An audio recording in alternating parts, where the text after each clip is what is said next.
Welcome back, boys and girls. Happy Tuesday. Today we are going to be working on finding how many more, okay, or how many less. So we're doing some comparing problems.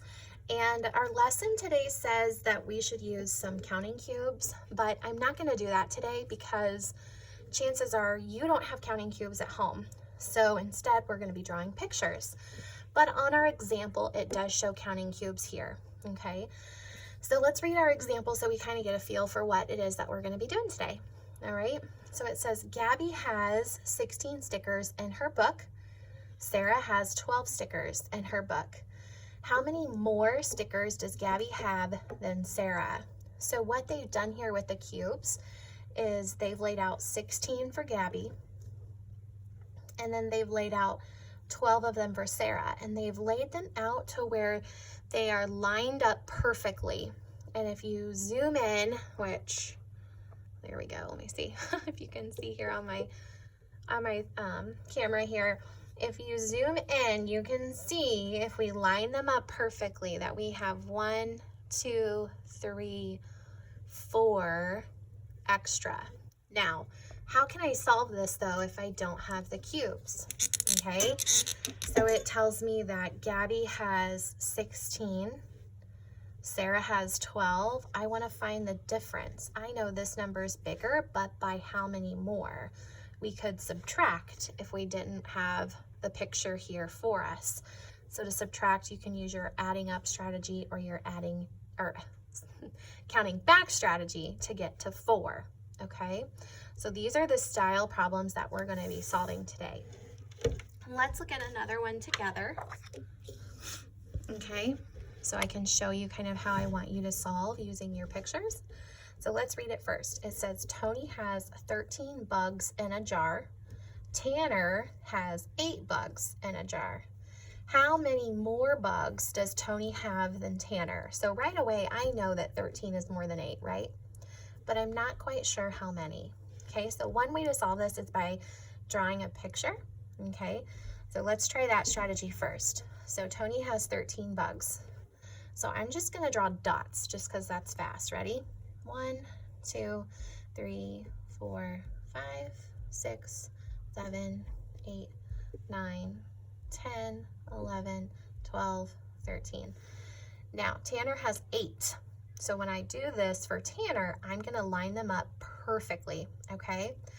So I'm going to put it right underneath, but this time I'm only going to count to 8 because Tanner only has 8. Ready? 1, 2, 3, 4, 5, 6, 7, 8. So right away we can see where it stops. So we could draw a picture and count up. And if I count up to see how many more does Tony have, we would see 1, 2, 3, 4, 5. So the answer would be 5 more bugs, right?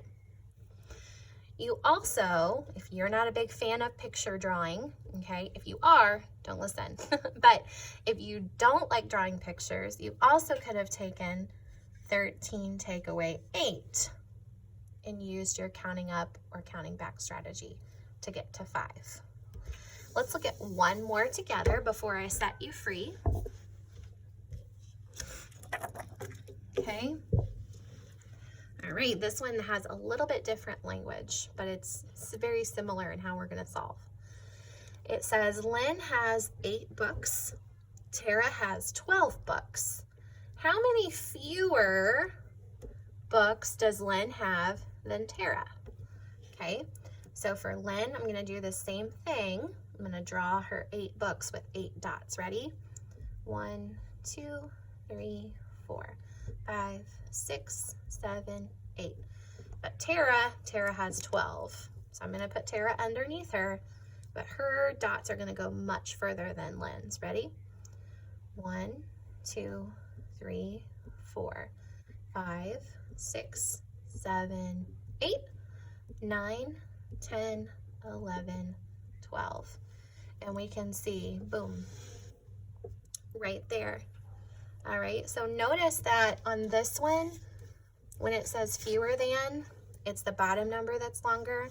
But up here, when we said how many more than, it was the top okay, the first person that it listed.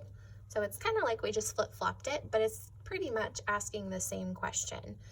How many less, though, does she have than person number 2, which is Tara?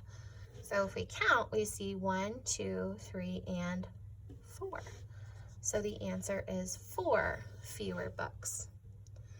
But again, if you don't like pictures, you want to do a number sentence instead, you would just have to rearrange it, okay? Because when I do my number sentences for subtraction, remember that big daddy, or that biggest number, always has to come first, right?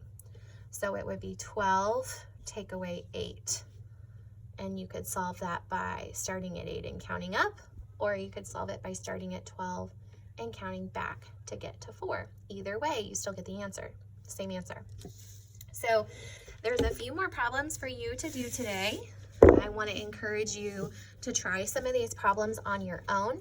You can write a number sentence if you would prefer, or if it's easier for you and if you feel better about drawing your picture with the dots or whatnot, you are more than welcome to do that, okay? Remember, the beautiful thing about addition and subtraction is there's lots of ways to do it and get to the same answer.